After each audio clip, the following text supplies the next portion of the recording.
Okay, here we go, my friends. We are back. As I suspected, we are gonna enter the FOMC inside the opening range.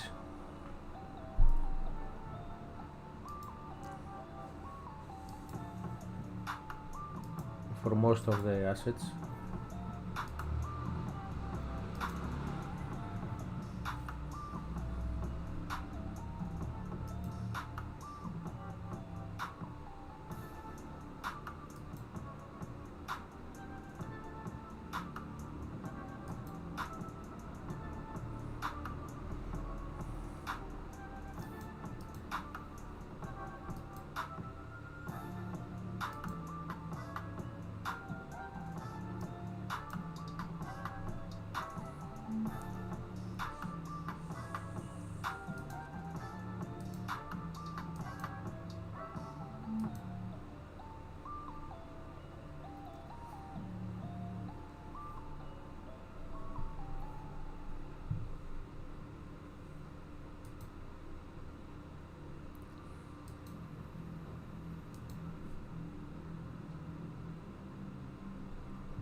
Yes, I have this position still running long in NQ, MNQ.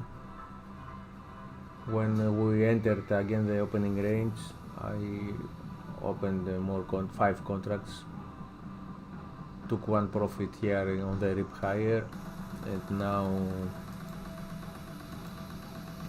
waiting.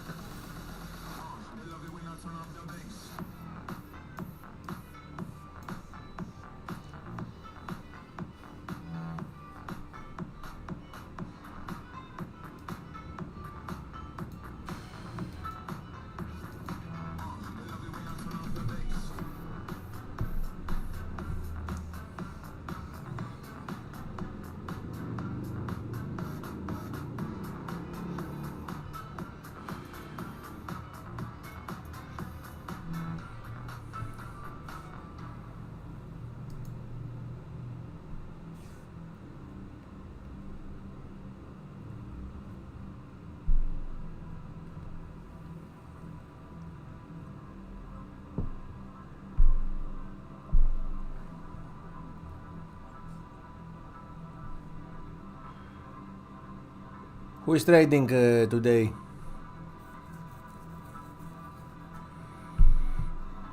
And what assets are you trading? Type in the chat so we can have a look for some levels. Okay, besides NQ and S&P, okay, we are gonna see them and the dollar.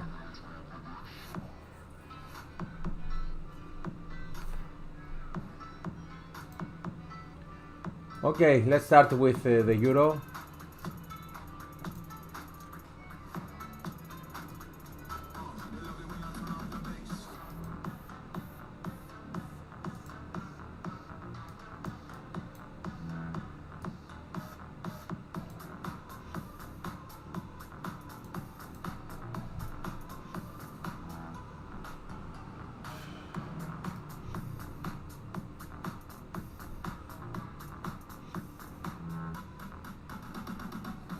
Okay, the euro remains in the current downtrend channel, lower lows, lower highs, well defined moving averages pointing lower.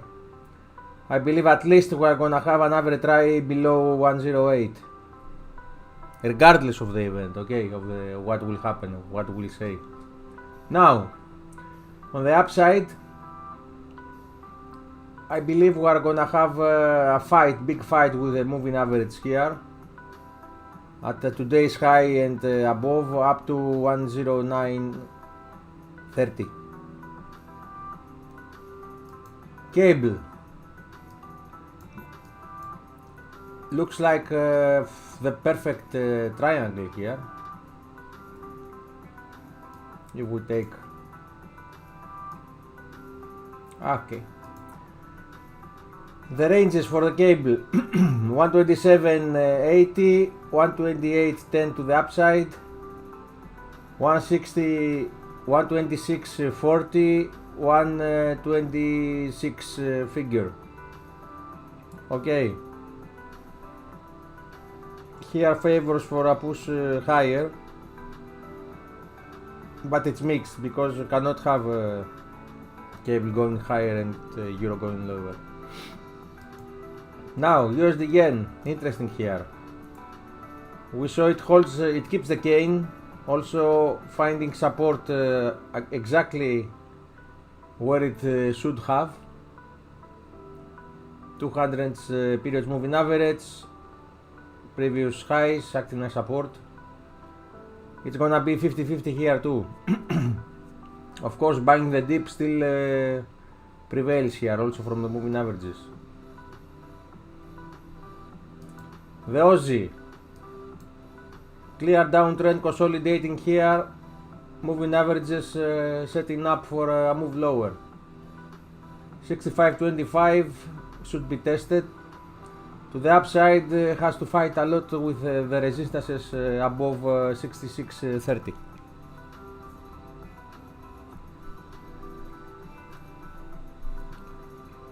USD CAD, very interesting here as well. I like this formation here. This spike lower will provide pressure to the upside. I believe we are gonna see another retest of those moving averages, 134.50-60.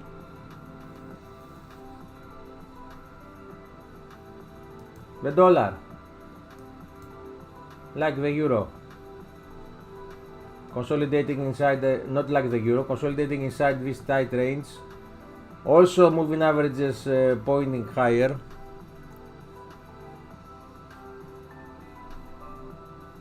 Currently trading at support, reacting at support. What to say here? Buying the dip down to 102.20 to 60. Who knows? But for now, the current situation favors to the upside. Let's say 60-40%.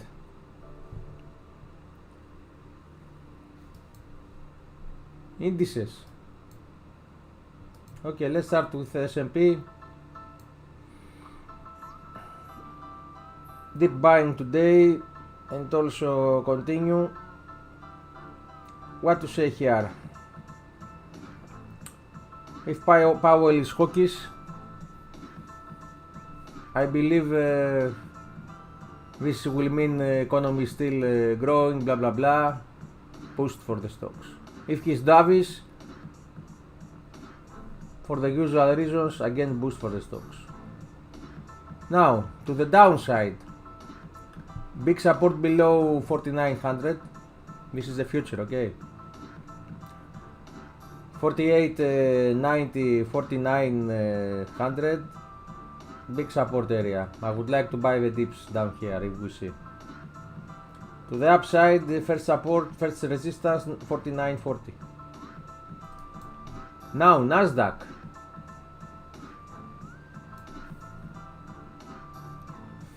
As I said in the previous live, the pivot here is the 400. Below is bearish, above is bullish. Just as simple as that. Now let's see what you want.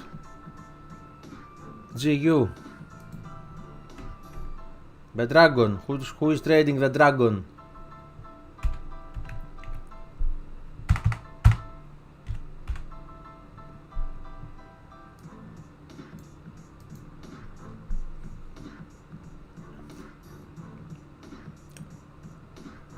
Moving low. It's like the yen, okay? It's affected by the yen.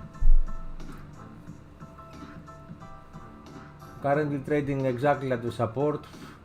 Of course, coming with very strong pressure, downside momentum. Maybe we see another test of the moving average, okay? 185.40. Now to the upside, the usual top of the side of the range resistances, 188.60 and above. USD ZAR. What are you doing, guys?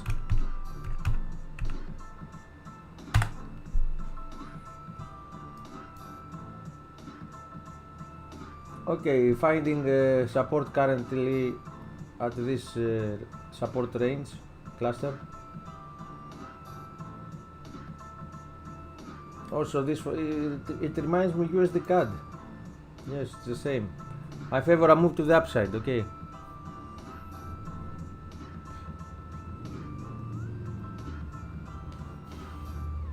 Six J is the yen, like USD yen. We said it. Okay. Oil.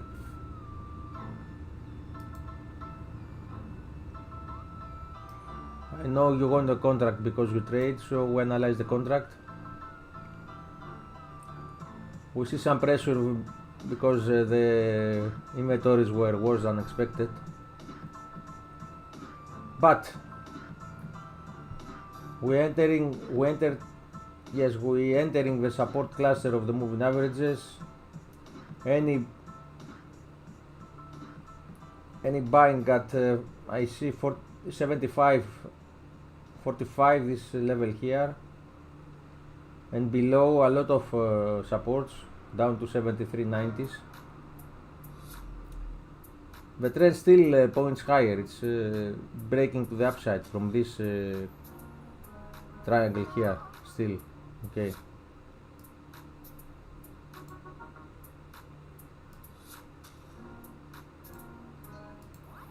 Maybe we'll have a retest of this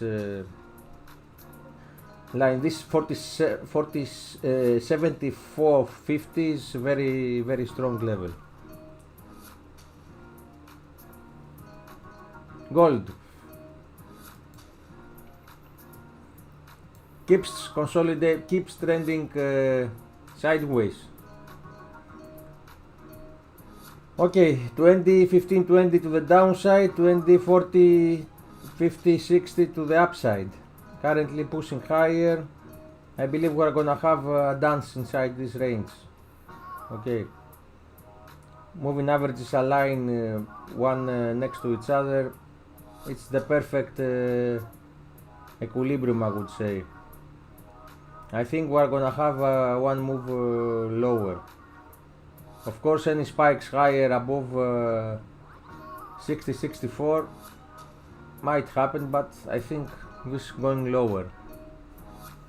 And from what I saw analyzing all the charts, I am biased for a bullish dollar, with whatever that means.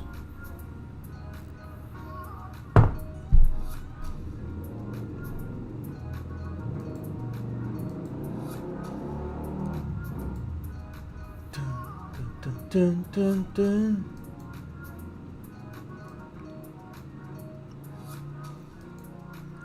We see some profit taking here ahead of the news. And the bam boom will happen in 22 minutes. And we have a long way, then Powell will speak. Blah blah blah. Get ready.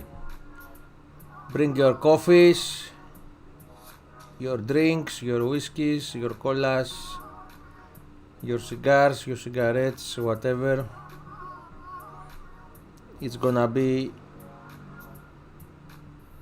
interesting the next 1.5 hours.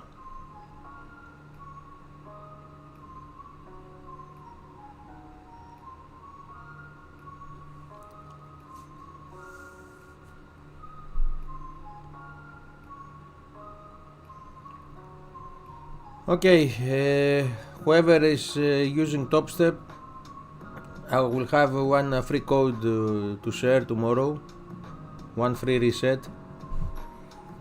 So you can risk a little bit more.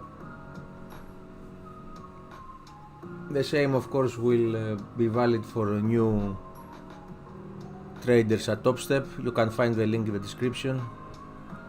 Open an account.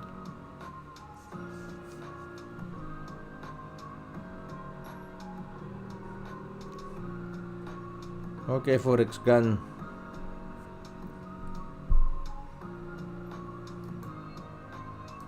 I covered my longs. I bought all the way. Most of the bots were at 65-70 area. I took profits. The last one was at 98 before the live. I am flat now in USD CAD.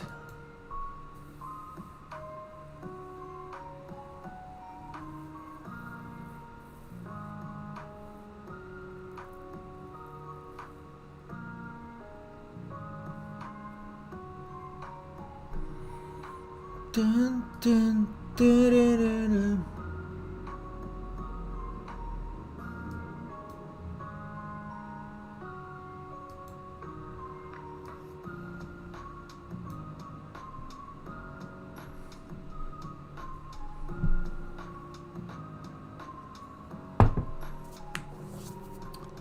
Twenty minutes. Dun, dun, dun, dun, dun, dun.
Not gas.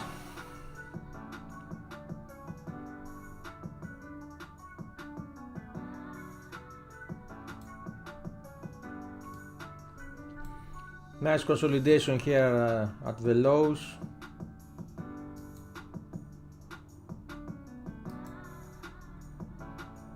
Winter is coming. I see this, okay, not, I don't know for short term, but I believe we are gonna test 260, 270. I don't like that moving average is pointing lower, but okay. Fundamentals are strong for natural gas. Situation still remains in Russia and Ukraine.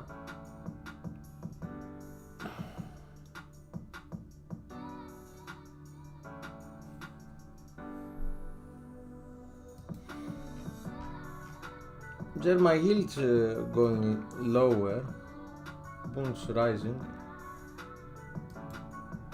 Same for the US.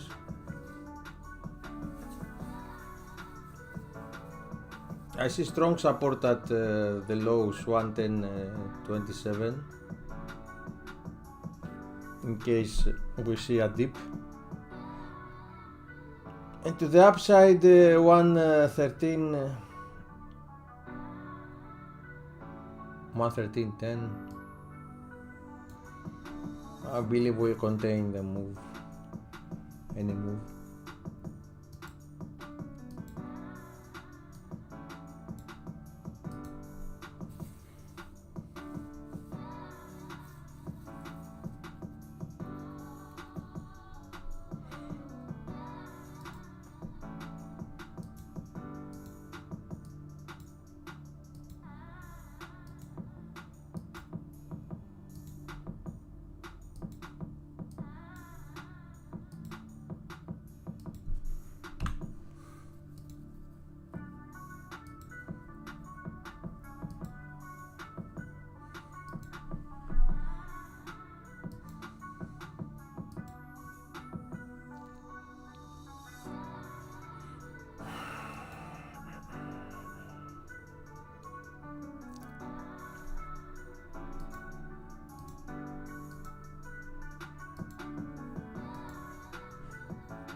I don't expect big volatility now, big moves now. Market will wait for Powell's speech.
Less than 7 minutes to go.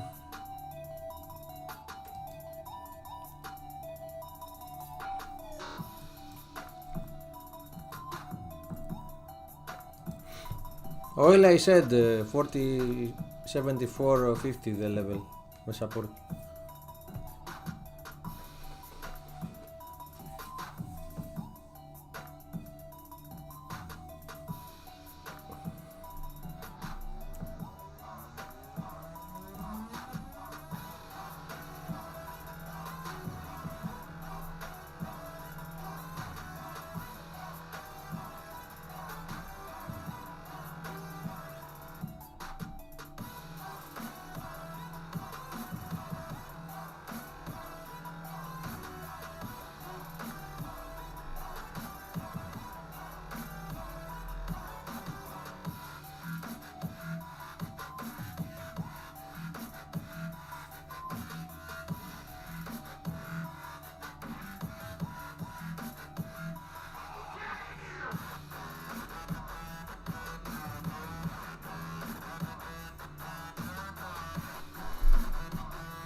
Six minutes.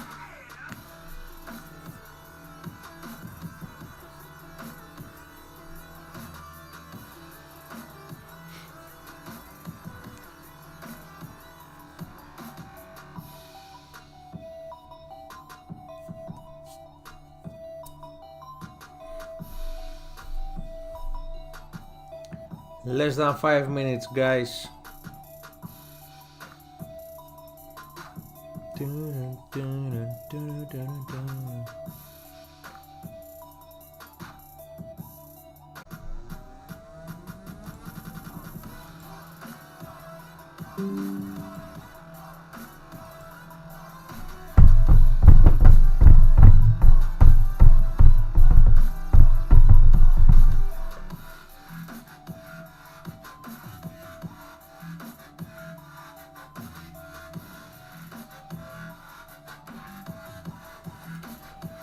Four minutes.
Getting ready.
Less than 1 minute.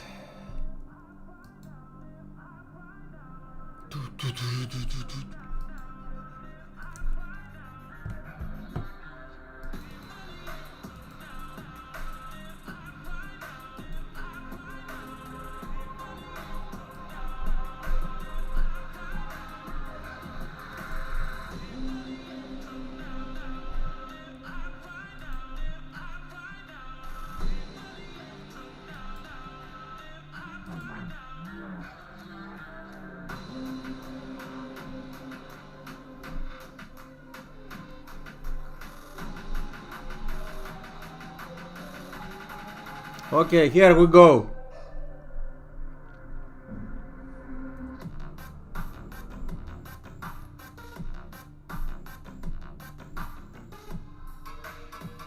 Dollar is getting a boost.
Okay.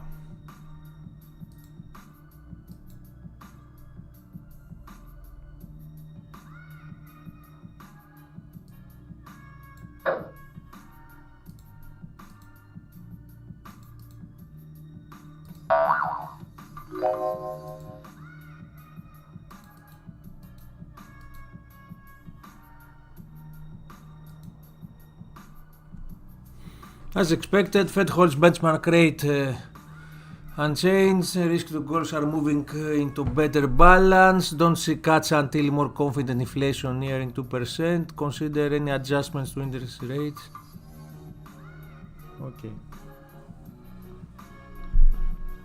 To the hockey side.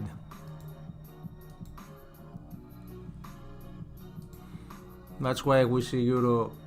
As I said, the tech picture was clear, was favoring initially at least one move higher for the dollar, and here we go.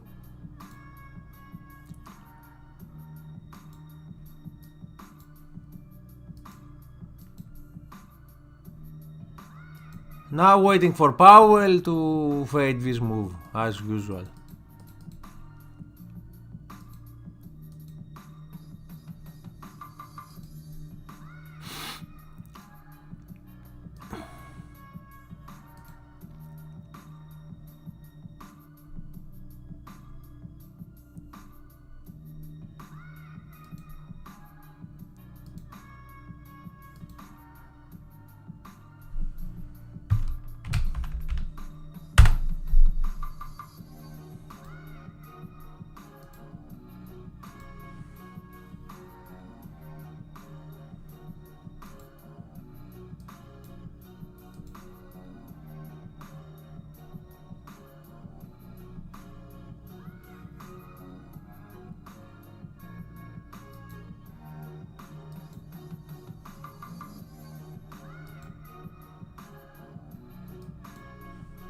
It's correcting right now, so probably dollar will give some back.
Reserve System works every day to support a growing and stable U.S. economy.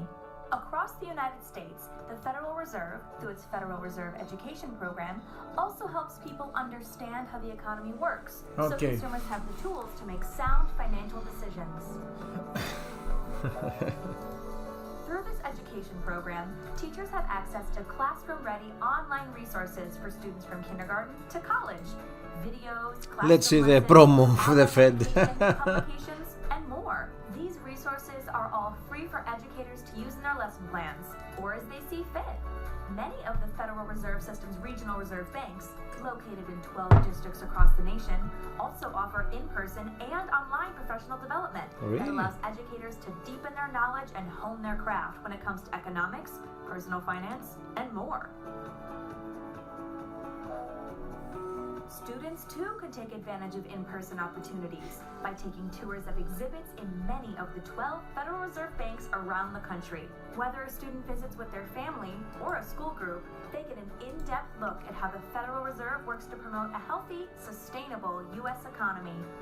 At the Board and Reserve banks, students also get hands-on opportunities like internships and participation on student boards. The Fed propaganda. Economics concepts and potential careers in economics and finance. Consumers are empowered to make sound financial decisions through the availability of easy-to-understand resources that explain personal finance concepts, the broader economy, and the Federal Reserve's role in it. Federal Reserve Education is committed to equipping educators, educating students, and empowering consumers when it comes to understanding and participating in our evolving economy. For more information, visit federalreserveeducation.org to find links to resources and Reserve Bank programs offered near you, and follow Federal Reserve Education on Twitter at FedEconEd. Okay.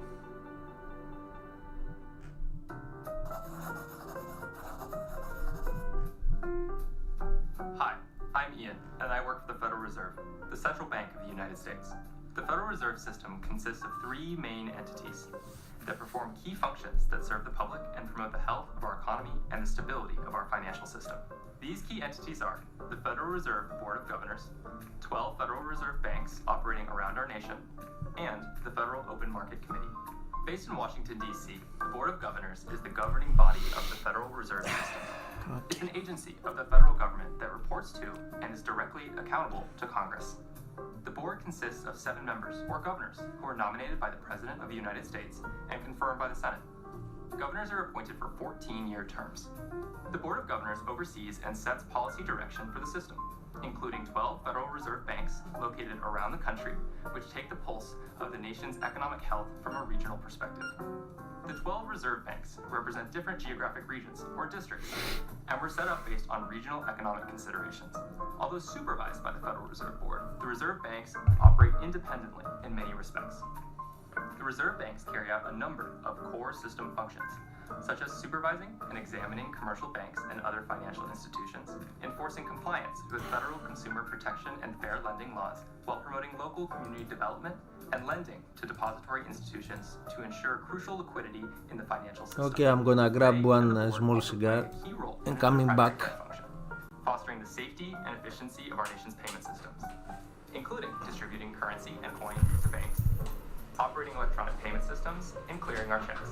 In addition, the reserve banks act as the government's bank, providing services such as maintaining the Treasury Department's transaction account and issuing and redeeming U.S. government securities. They also act as a bank for banks by providing key financial services to banks, thrifts, and credit unions. The reserve banks also provide a wealth of information on conditions across the nation, information that is vital to formulating a national monetary policy that helps maintain a healthy U.S. economy and a stable financial system. The board and the reserve banks together help ensure that consumer and community voices are heard at the central bank through consumer-focused outreach, research, and analysis.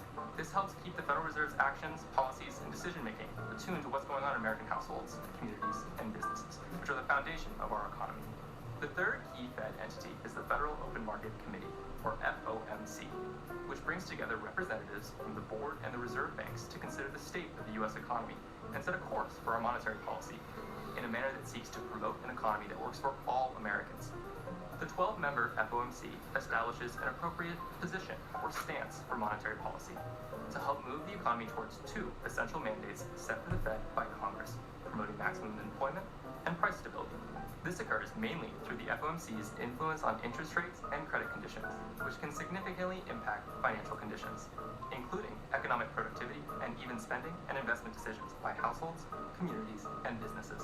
Working together, these three key Fed entities and the unique Federal Reserve System structure established by Congress more than a century ago help promote conditions resulting in a strong, healthy, and sustainable economy.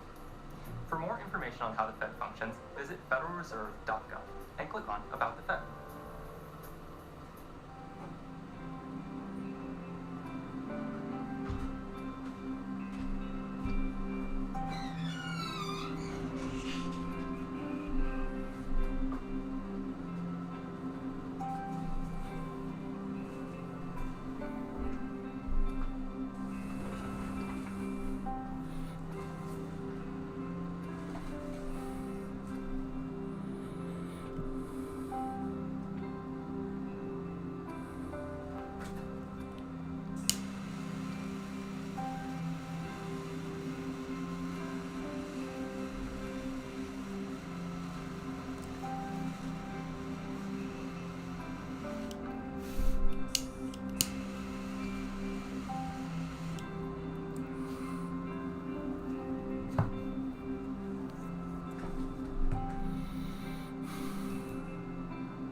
Let's see.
Dollar keeps pushing higher.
I think we're gonna test those levels that I have defined in the cable. 75.80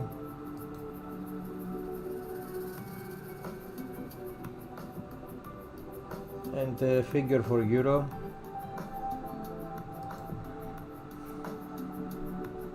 God, should rip higher.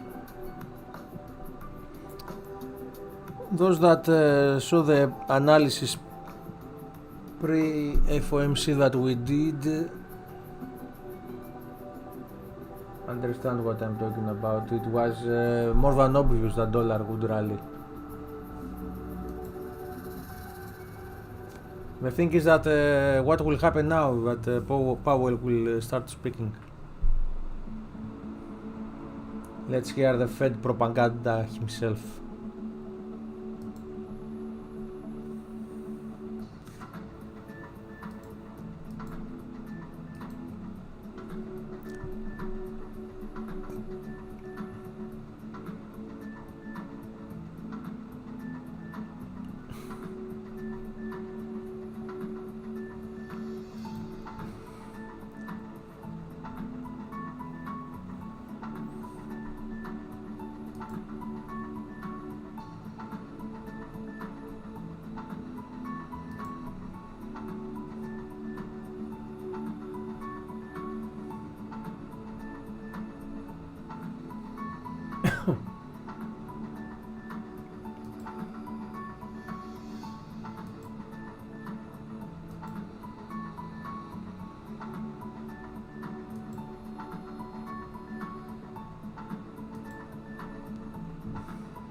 I said my reasons earlier, Victor.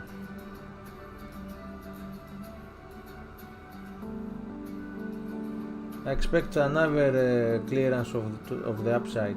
We didn't see this before. Also consolidating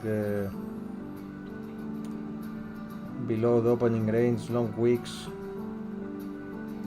Maybe I'm right, maybe I'm wrong, but we'll see.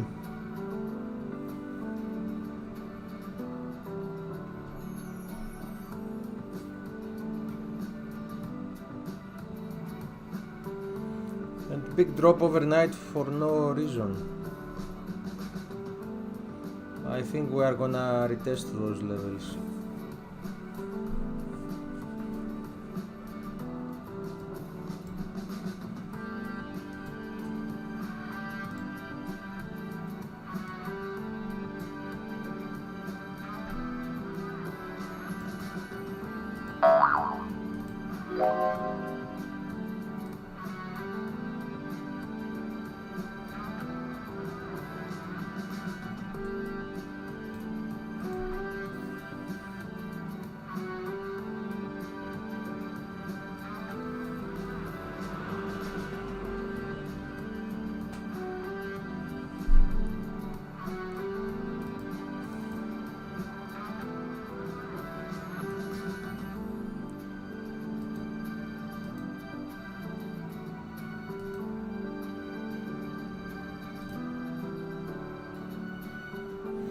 This music is from the Fed. I hope it's copyright free.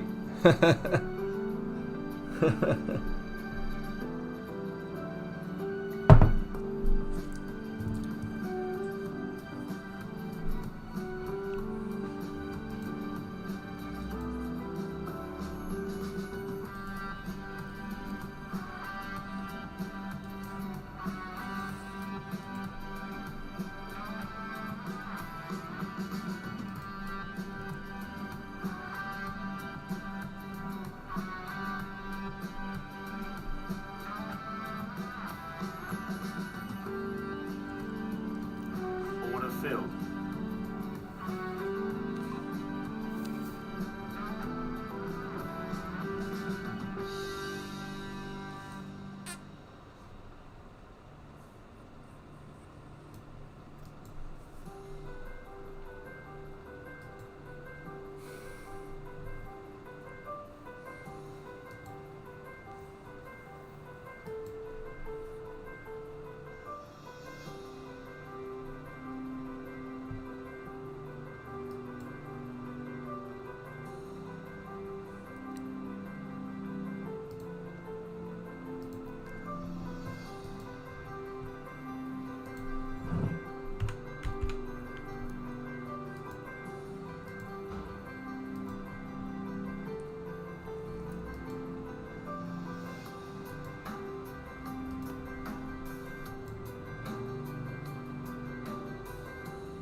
Okay, we are approaching the time.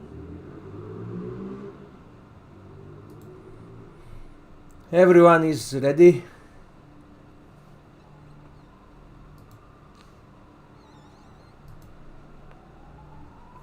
Waiting for Jerome. J. Powell.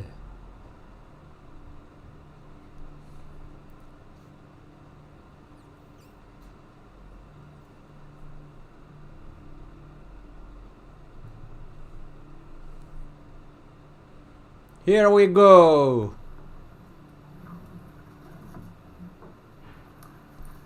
Good afternoon. My colleagues and I remain squarely focused on our dual mandate to promote maximum employment and stable prices for the American people. The economy has made good progress toward our dual mandate objectives.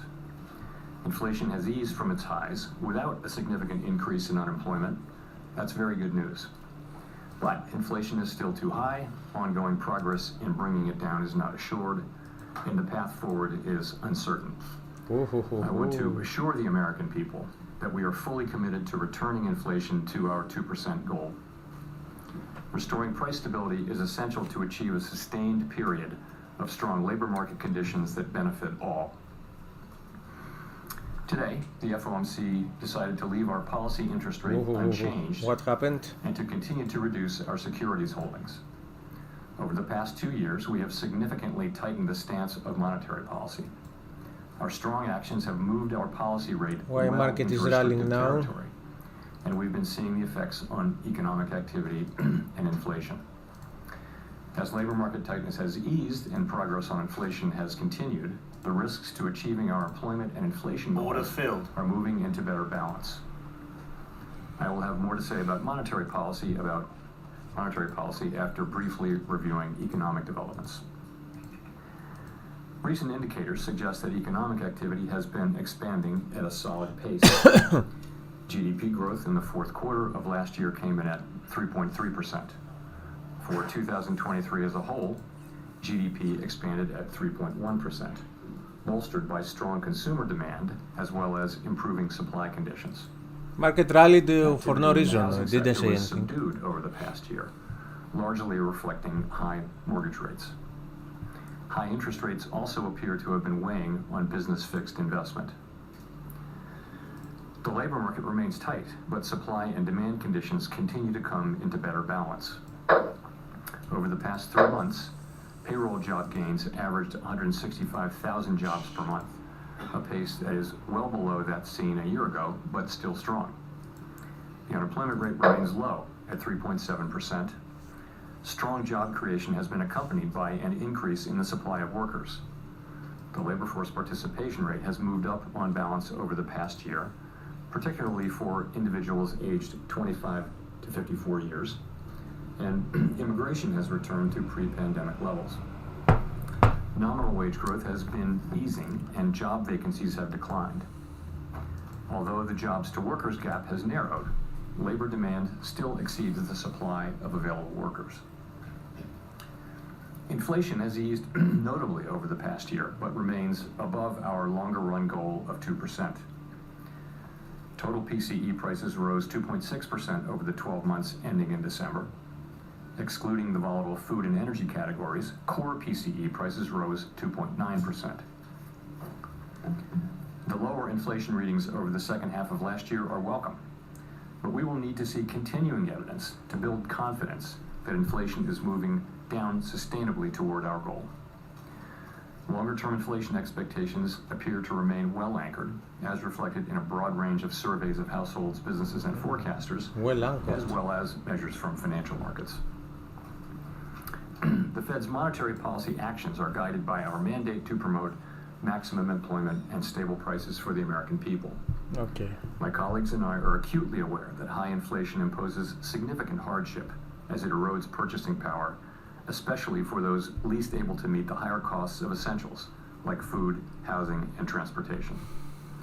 We're highly attentive to the risks that high inflation poses to both sides of our mandate, and we're strongly committed to returning inflation to our 2% objective.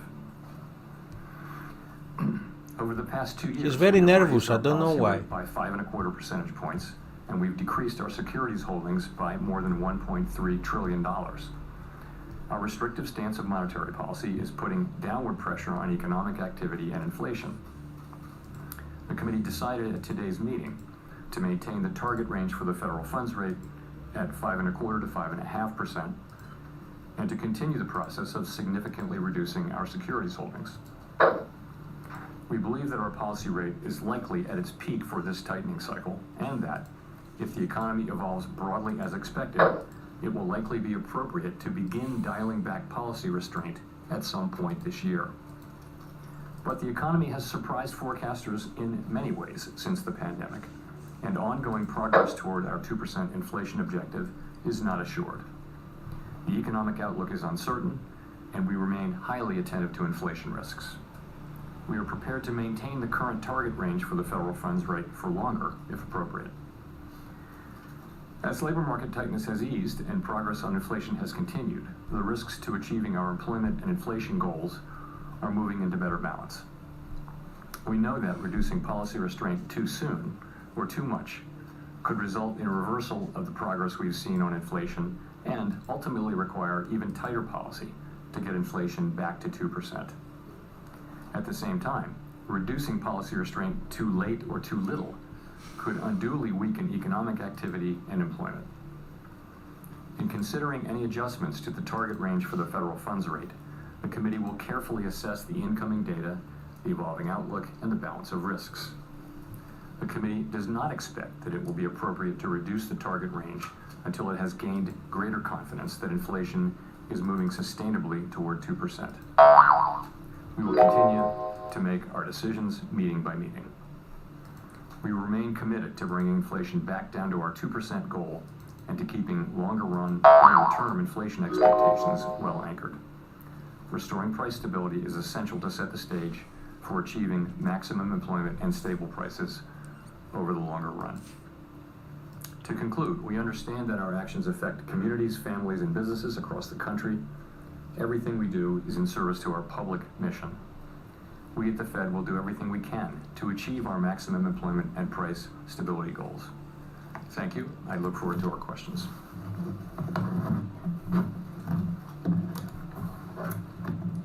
From the New York Times. Thanks for taking our questions. Obviously, in the statement and just in your remarks there, you note that you don't want to cut interest rates without greater confidence that inflation is coming down fully.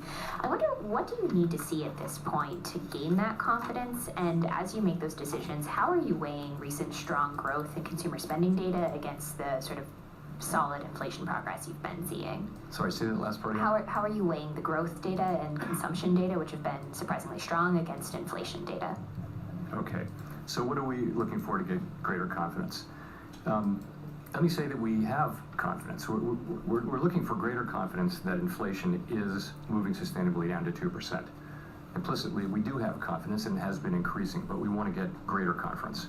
What do we want to see? We want to see more good data. It's not that we're looking for better data.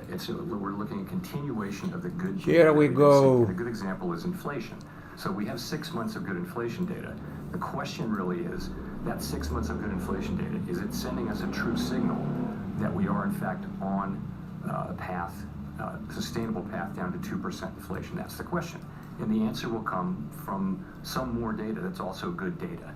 It's not that the 6 month data isn't low enough. It is. It's just a question of, can we take that with confidence that we're moving sustainably under 2%?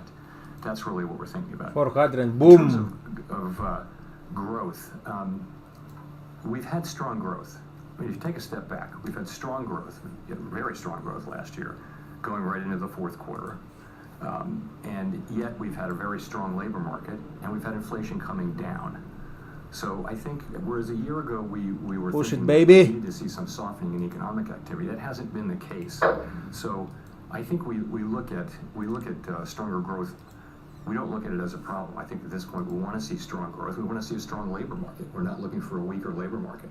We're looking for inflation to continue to come down. And here we go. Boom, boom, boom, boom, boom, boom. And I'm sorry if I could just follow up very quickly. When you say that you want to make sure that it's a true signal, is there anything that you're seeing in the data that makes you doubt that it's a true signal at this stage? No, I think I would say it seems to be the likely case that we will achieve that confidence, but we have to achieve it, and we haven't yet.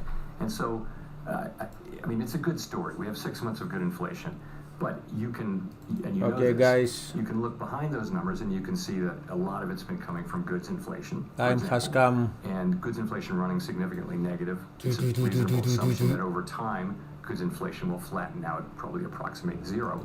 That would mean the services sectors would have to contribute more. So, in other words, what we care about is the aggregate number, not so much the composition. But we just need to see more. That's where we are as a committee. We need to see more evidence that sort of confirms what we think we're seeing, and that tells us that we are gives us confidence that we're on a path to Order filled. Path down to 2% inflation. Nick. Rip higher now, baby. Chair Powell, it seems to me you raised rates rapidly over the last 2 years for two reasons. One was the risk of a wage price spiral. Two, Order the filled. risks of inflation expectations Order becoming filled. unanchored. This morning's ECI report for the fourth quarter shows private sector payroll growth running at a sub 4% pace. Inflation expectations are very close to where they were before the inflation emergency of the last 3 years. And given that you appear to have substantially cut off these two tail risks, and that you've judged here today current policy as well into restrictive territory, what good reason is there to keep policy rates above 5%? Are you really going to learn more Boom, boom, boom, 6 boom, weeks boom, boom, versus boom. 3 months from now that you have avoided those two risks? So, Take it out now. as you know, Come on, order filled. almost every participant on the committee does believe that it will be appropriate to reduce rates.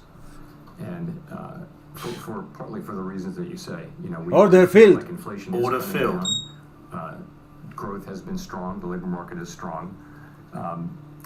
What we're trying to do is identify a place where we're really confident about inflation getting back to 2%, so that we can then begin the process of dialing back the restrictive level.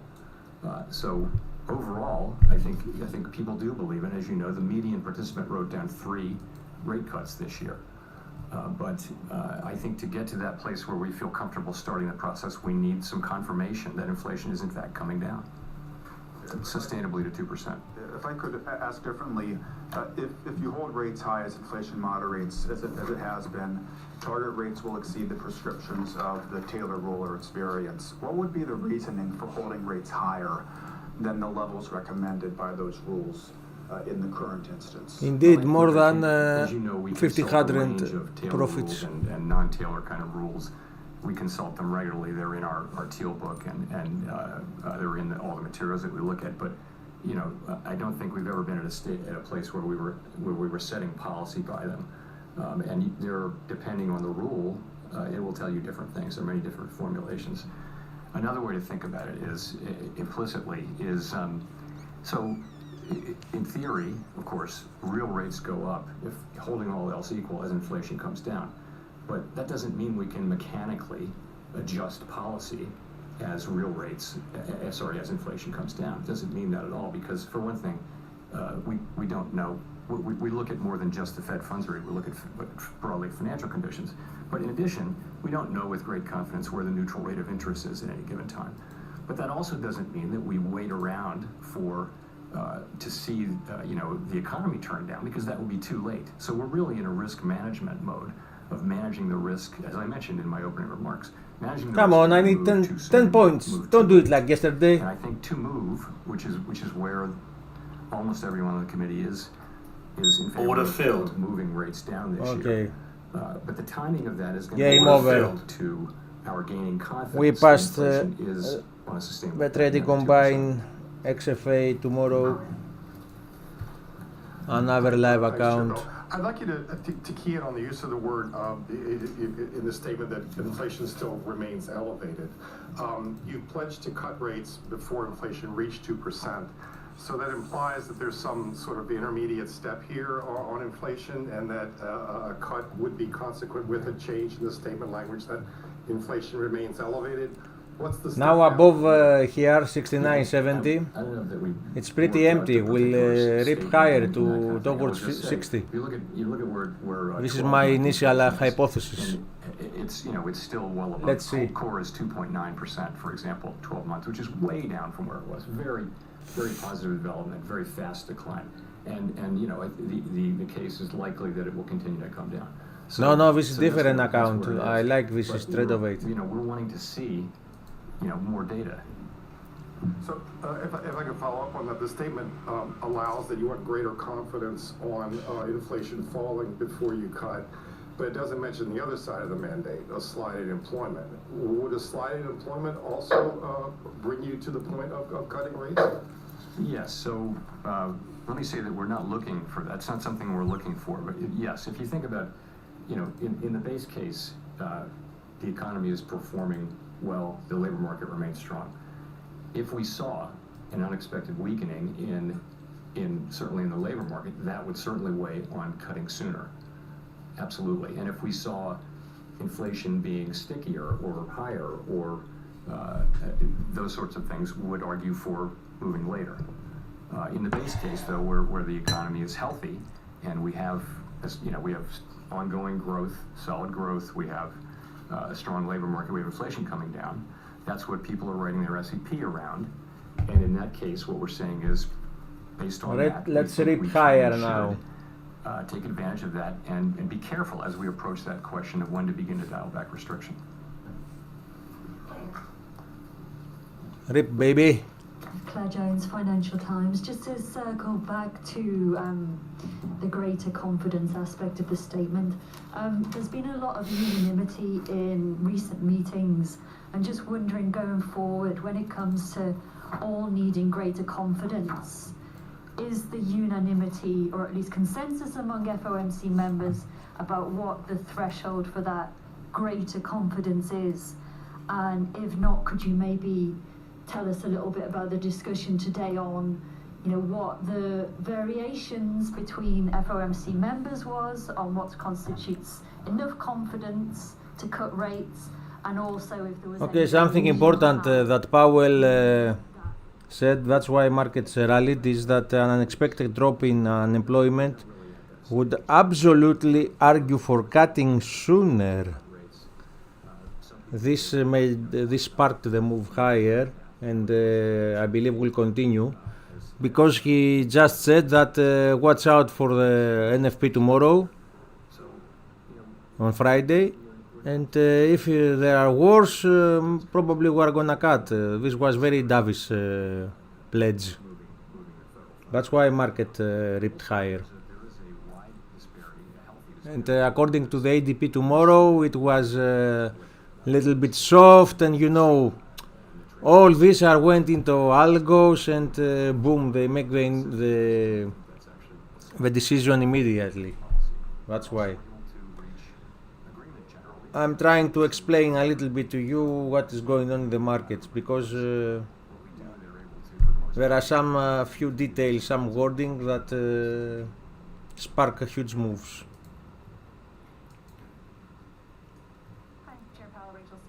And now I forgot what I wanted to do. So over the past few years, there have been all these real-time indicators that helped us gain a sharper understanding of where the economy was, like open table data or office attendance. You've talked about vacancies in the past.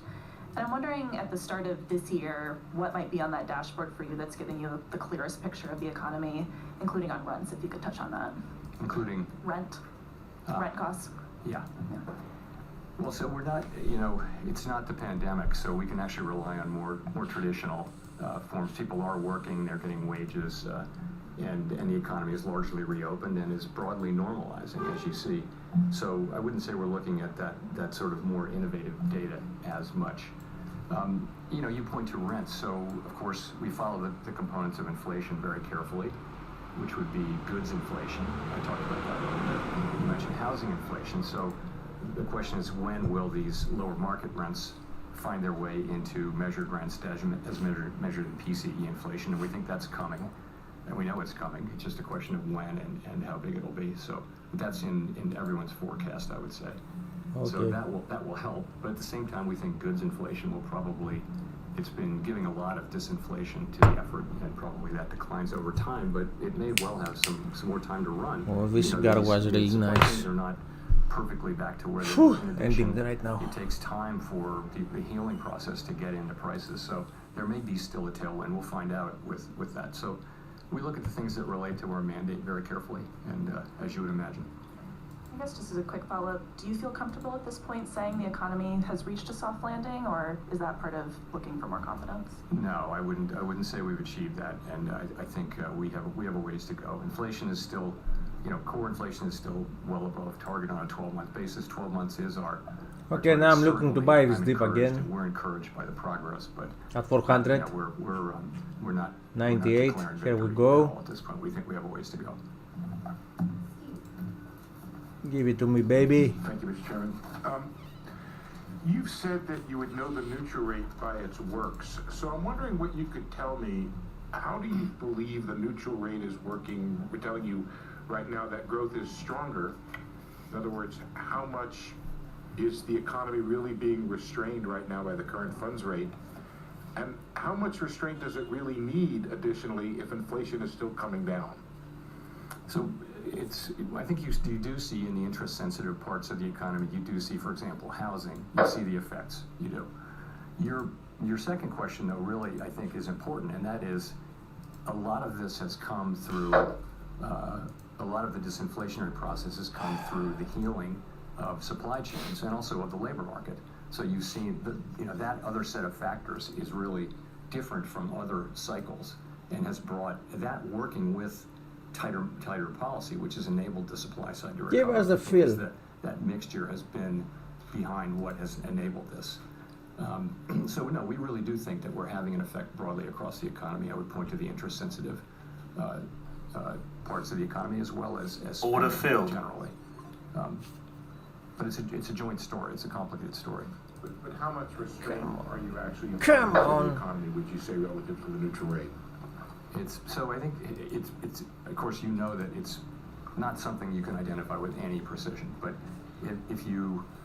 a standard approach would be to take the nominal rate, 5.3%, let's say, and subtract sort of a forward measure of inflation. If you do that, and there are many, many ways to calculate that neutral rate, but that's one I like to do.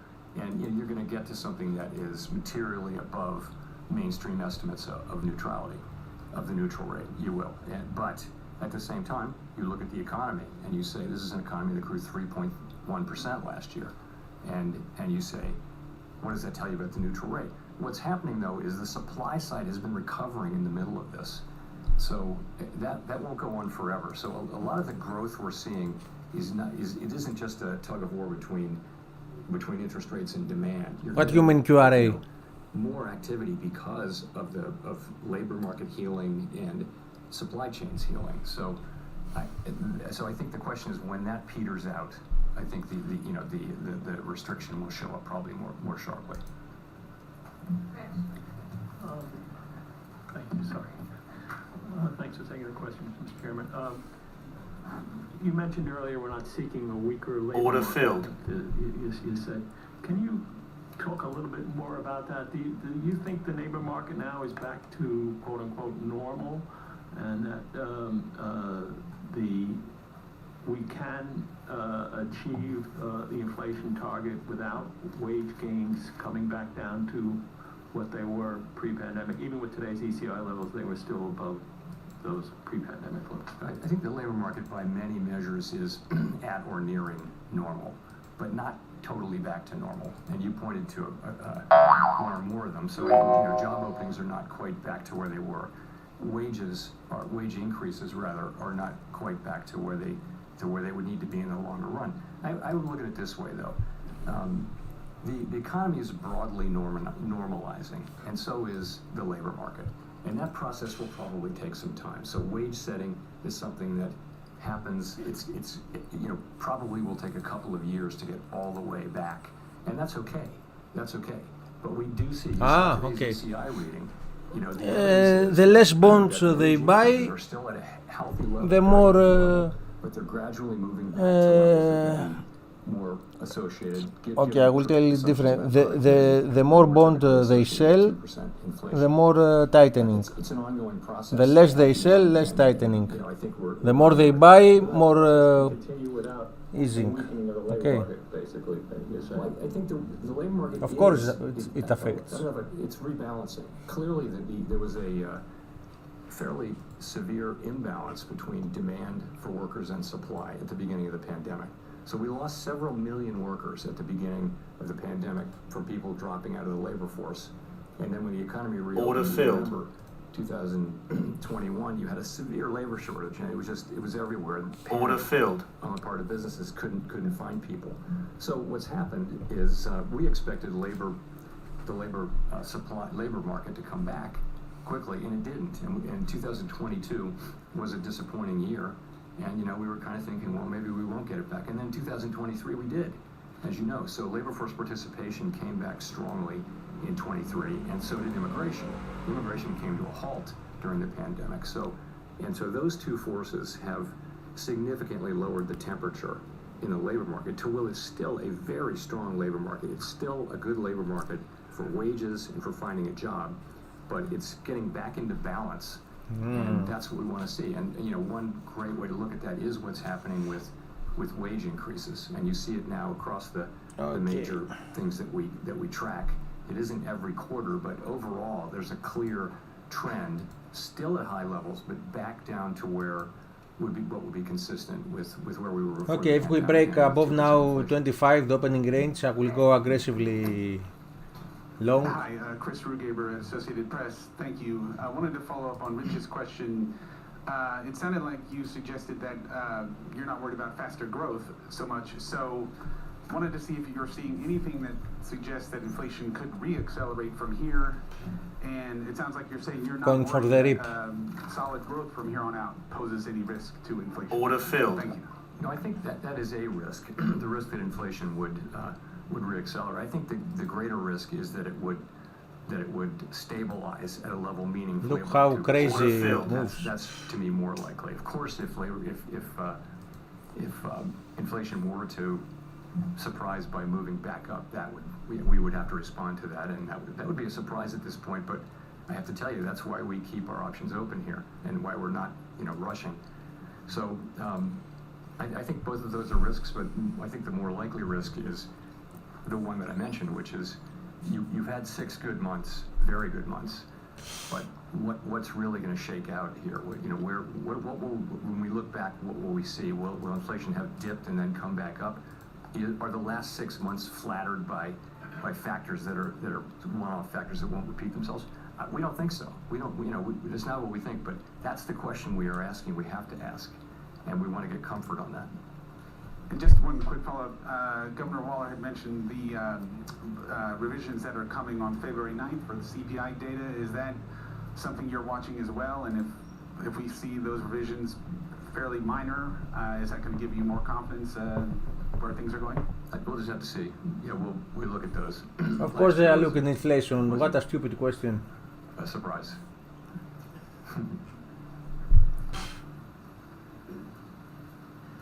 Michael McKee, Bloomberg Radio and Television. If you don't want to use the term soft landing, would you say at least that from your point of view now, the other scenario of a hard landing caused by the Fed is off the table, or the risks have diminished very much? And you mentioned dollar is bidding up right now. On a 3-month basis, core PCE has been running at 1.5%. But I believe it will die around the moving average. If you maintain the level of restriction you have right now, you could end up with inflation running below your target. How do you see that? So your first question, how to describe where we are. So I guess I would just say this. Order filled. The summary would be that growth is solid to strong over the course of last year. The labor market, I bought at 87, okay. Unemployment indicates that the labor market is strong. We've had just about 2 years now of unemployment under 4%. That hasn't happened in 50 years, so it's a good labor market. And we've seen inflation come down. We talked about that. So we've got 6 months of good inflation data and an expectation that there's more to come. So this is a good situation. Let's be honest. This is a good economy. But what's the outlook? That's looking in the review. The outlook, we do expect growth to moderate. Of course, we have expected it for some time, and it hasn't happened. But we do expect that it will moderate as supply chain and labor market normalization runs its course. The labor market is rebalancing, as I mentioned. Job creation has slowed. The base of job growth has narrowed. And of course, 12-month inflation is above target and getting down closer to target. It's not guaranteed, but we do seem to be getting on track for that. So those are the risks and questions we have to answer. But overall, this is a pretty good picture. It is a good picture. Your second question was, sorry. Could you get inflation that is below target, end up with inflation below target, and you have to do something about that? So the thing is, we're not looking for inflation to tap the 2% base once. We're looking for it to settle out over time at 2%. And the same thing is true. If we have a month or two of lower, and we have that now, of inflation that's annualized at a lower level, That wouldn't be good. We're not looking to have inflation anchor below 2%. We're looking to have it anchor at 2%. So if we do face those circumstances, then we'll have to deal with that. I think as of now, the question which we want to take advantage of this situation and finish the job on inflation while keeping the labor market strong. Edward Lawrence from Fox Business. Thank you, Mr. Chairman, for taking this. So as I've heard from some district Fed presidents, is it, in your view, a little premature to think that rate cuts are right around the corner? And then when we do see that first rate cut, should we interpret that as the beginning of a rate cut cycle, or is it a one-off? So I'll point to that language on your first question. We included that language in the statement to signal clearly that with strong growth, strong labor market, inflation coming down, the committee intends to move carefully as we consider when to begin to dial S&P back making new lows. The restrictive stance that we have in place. Why? So if you take that to the current context, we're going to be data dependent. We're going to be looking at this meeting by meeting. Based on the meeting today, I would tell you that I don't think it's likely that the committee will reach a level of confidence by the time of the March meeting to identify March as the time to do that. But that's to be seen.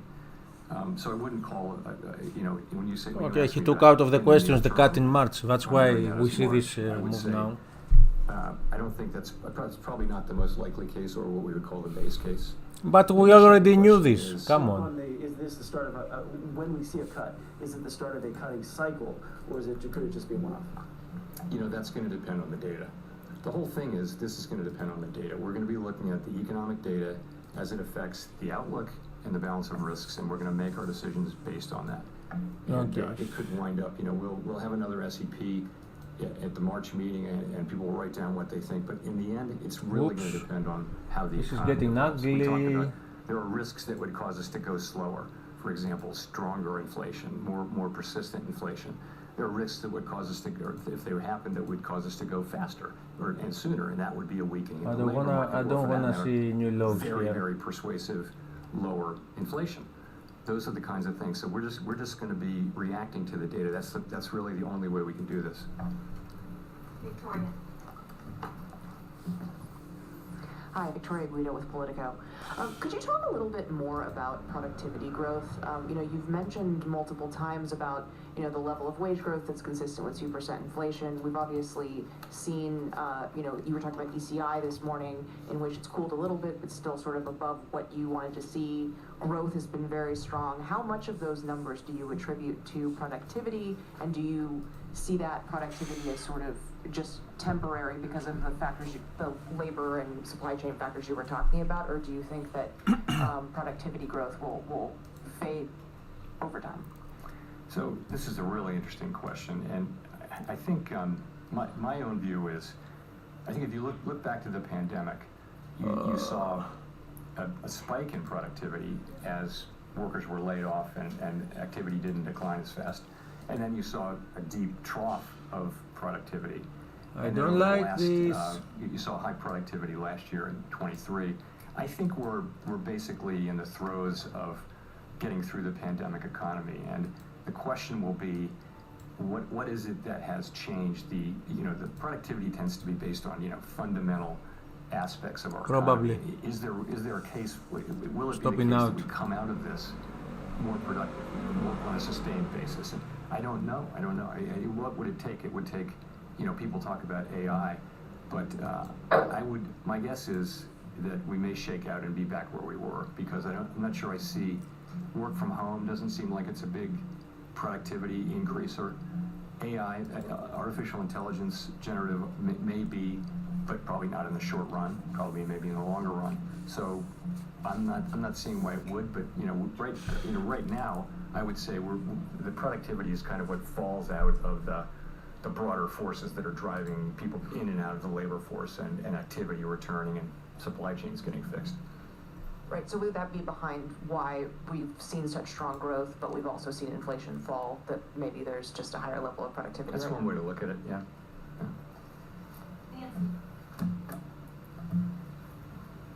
Hi, Chair Powell, Nancy Marshall-Genser with Marketplace.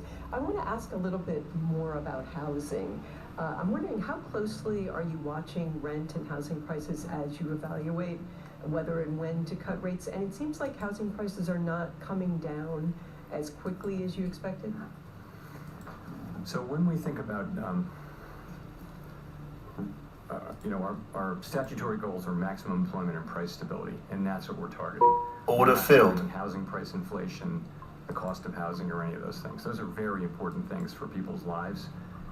But okay, the daily stop hit. We're also well aware that we just lost 3,000. It's so easily. Pandemic, for example, we just two contracts. The housing industry was helped more than any other industry, and when we raise rates, the housing industry can be hurt because it's a very interest-sensitive sector. And now market can On top turn. of that, we have longer-run problems with the availability of housing. We have a built-up set of cities, and people are moving further and further out, so that there hasn't been enough housing built. And these are not things that we have any tools to address.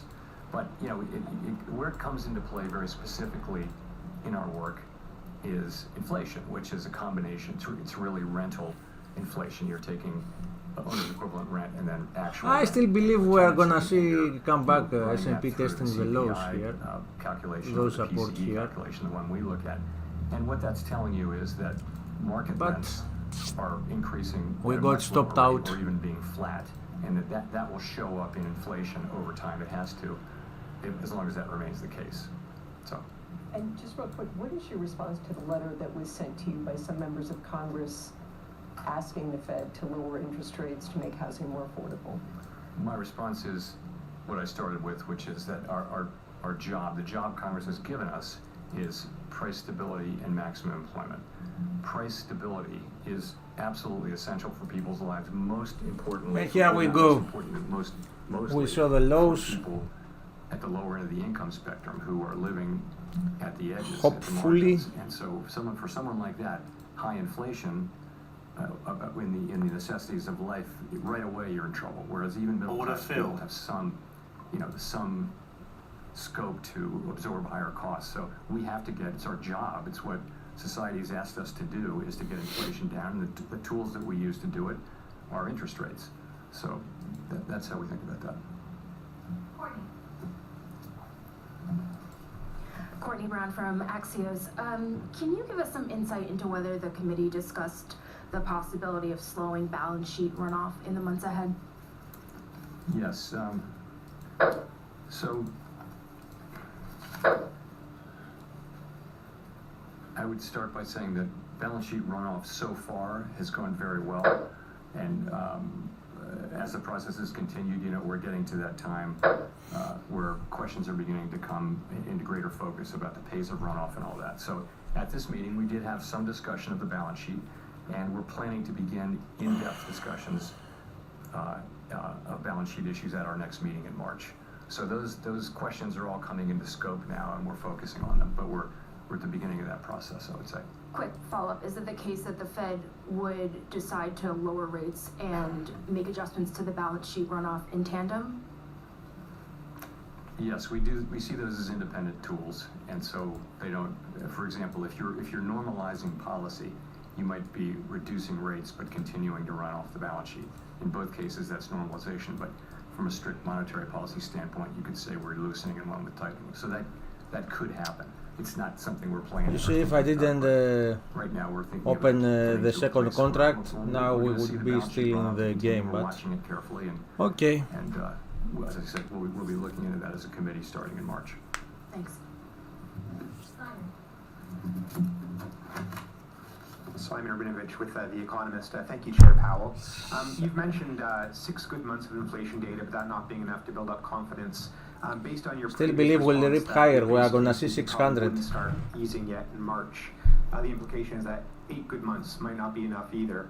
Roughly how many months do you think you might need of good inflation data to be confident? Yeah, I'm not in a position to put a number on it. I'm just going to say, it's not that we don't have any confidence. We have growing confidence, but not to the point where we feel like it's a highly consequential decision to start the process of of dialing back on restriction, and we want to get that right. And we feel like the strong economy, strong labor market, inflation coming down, it gives us the ability to do that. We think that's the best way we can serve the public, because ultimately we've made a lot of progress on inflation. We just want to make sure that we do get the job done in a sustainable way. That's how we're thinking about it. In terms of when that'll be, that'll all come out of our communications, and we won't keep that a secret.